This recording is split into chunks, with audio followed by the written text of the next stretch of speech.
I stared at the name tag my stepmom Victoria had handed me with her trademark cruel smile. Where everyone else's tags showed their names and relationship: David, beloved son; Emma, precious daughter; Victoria, devoted wife. Mine simply read, the disappointment. 10 years of this.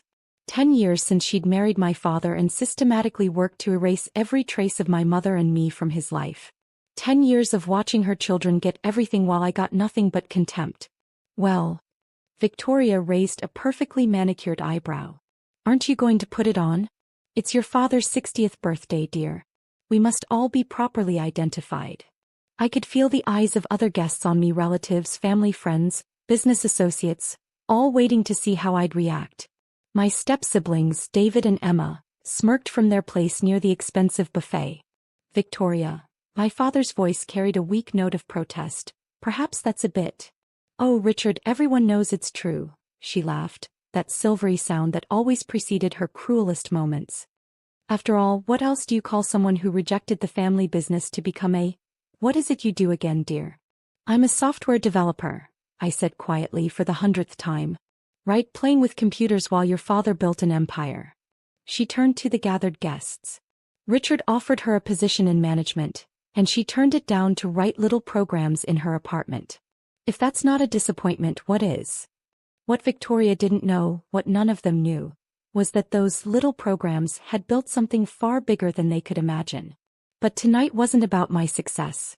Tonight was about ending this chapter of my life. I pinned on the name tag. Perfect. Victoria clapped. Now shall we begin the toasts? David, you first. Tell everyone about the expansion plans for the company. My stepbrother stood, champagne glass in hand, and began detailing how he'd help our father grow his construction empire. I barely listened, thinking instead about the envelope in my purse and the emails scheduled to send at midnight. Emma went next, announcing her engagement to the son of Dad's biggest client. More strategic moves in Victoria's perfect plan. Then Victoria herself stood, glass raised.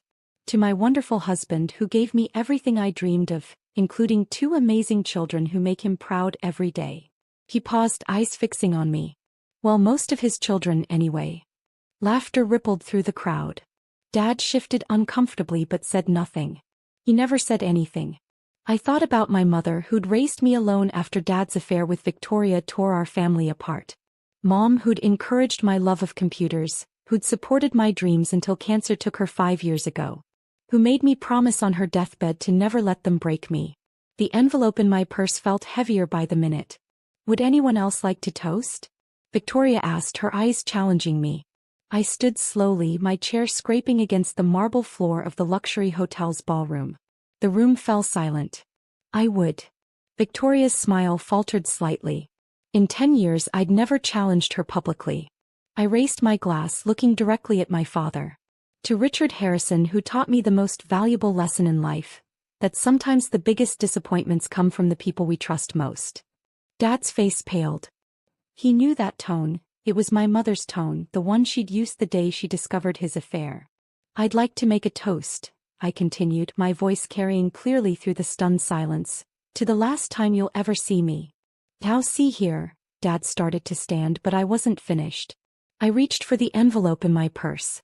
And I've brought you a birthday present, Dad. Something to remember your disappointment by. I pulled out the envelope, pristine white against the dark mahogany table. Before I give you your present, let me tell you a story. 10 years ago, when I turned down your job offer, you asked me what I could possibly achieve with my computer games. Victoria snorted. And we all know how that turned out. Yes, I smiled, the kind of smile that would have warned them if they'd known me better. Let's talk about how that turned out. While David was expanding into 3 new cities, I was building a technology empire. While Emma was getting engaged to a client's son, I was acquiring companies. And while you, Victoria, were planning this perfect party, I was planning something too. I opened the envelope slowly, savoring the mounting tension. You see those little programs I wrote? They became Nexus Technologies. Does anyone here know Nexus? I looked around the room. Several guests gasped. Even Victoria's perfect mask cracked slightly. Nexus Technologies was a tech giant, known for buying struggling traditional businesses and transforming them into modern powerhouses. That's impossible, David stuttered. Nexus is worth billions. It's owned by some mysterious CEO who never appears in public. Alexandra Chin, I said quietly. That's my professional name. Mom's maiden name. The name that's about to become very important to this family. Dad's hands began to shake. What are you saying? I pulled out the papers from the envelope. Nexus has been buying shares in Harrison Construction for the past year. Small amounts through various subsidiaries. As of today, we own 51% of the company.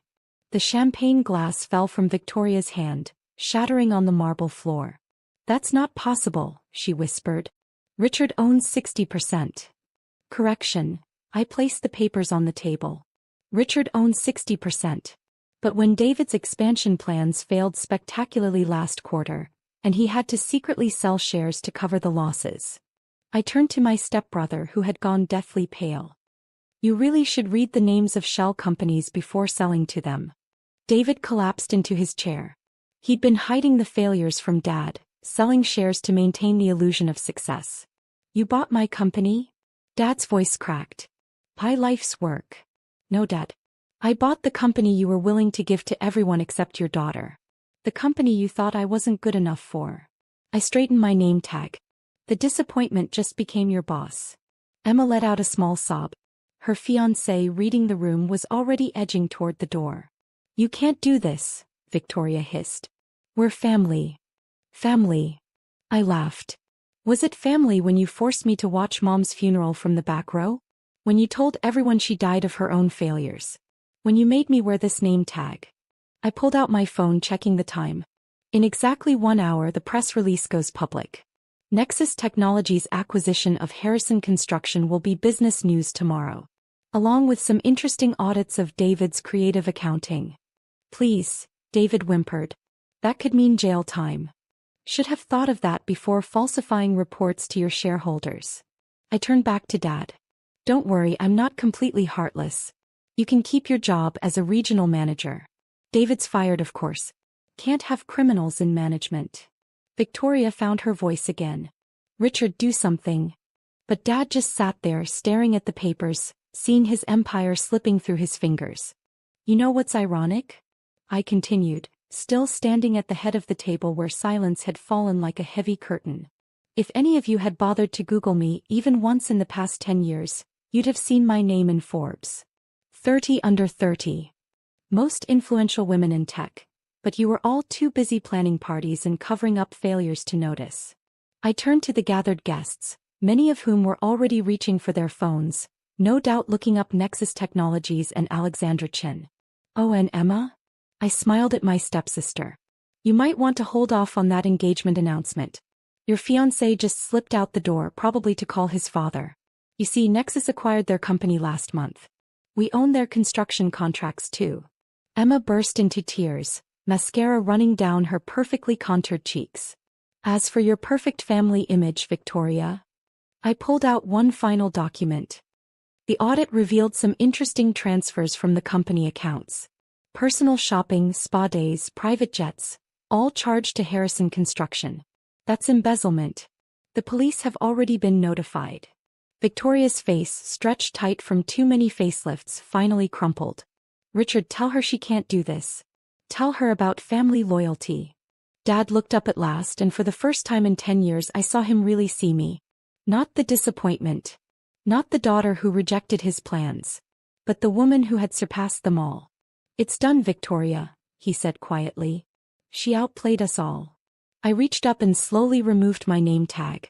Consider this my resignation from the role of family disappointment. I have a new title now, your boss, your creditor, and the person who holds your fate in her hands. Walking to Victoria, I placed the name tag in front of her. Perhaps you should wear this. It suits you better now. Then I did something I'd waited 10 years to do. I turned to the portrait of my mother that Victoria had removed from the house, the one I'd secretly bought at auction and had delivered to this very room for this moment. Happy birthday, Dad. Mom would have loved to see this. The portrait was carried in by hotel staff, a massive oil painting of my mother in her prime, before the cancer, before Victoria, when she was still the beloved wife of Richard Harrison. I'd arranged for it to be mounted right above the gift table. This stays in the company headquarters main lobby, I announced. A reminder of the woman who built this company with you, Dad. The woman whose daughter you called a disappointment. Victoria tried to stand, but my security, stepped forward. Mrs. Harrison, please remain seated. The police will be here shortly to discuss those financial irregularities. I gathered my things, preparing to leave this chapter of my life behind. But I had one final gift. Dad, I said softly, check your email tomorrow. There's a junior executive position waiting for you. Not because you deserve it, but because Mom would have wanted me to give you one last chance. Don't waste it. As I walked toward the door, I heard Victoria's desperate sobs, Emma's angry wails, and David's pleading with his lawyer on the phone. But it was Dad's voice that made me pause. I was wrong, he called out. You're not a disappointment. You're exactly like your mother, stronger than I ever knew. I didn't turn around. Goodbye, Dad. Try not to disappoint me in your new role. The next day, every business paper carried the story. Tech giant Nexus acquires Harrison Construction. CEO Alexandra Chen reveals identity in dramatic family showdown. Victoria was arrested for embezzlement. David faced charges for financial fraud. Emma's engagement ended very publicly. Dad. He showed up to his new job on time, wearing a name tag that read Richard Jr. Executive. Sometimes the biggest disappointments become the sweetest victories. And sometimes the best revenge isn't just success. It's making them watch as you succeed beyond their wildest fears. As for me, I kept the disappointment name tag.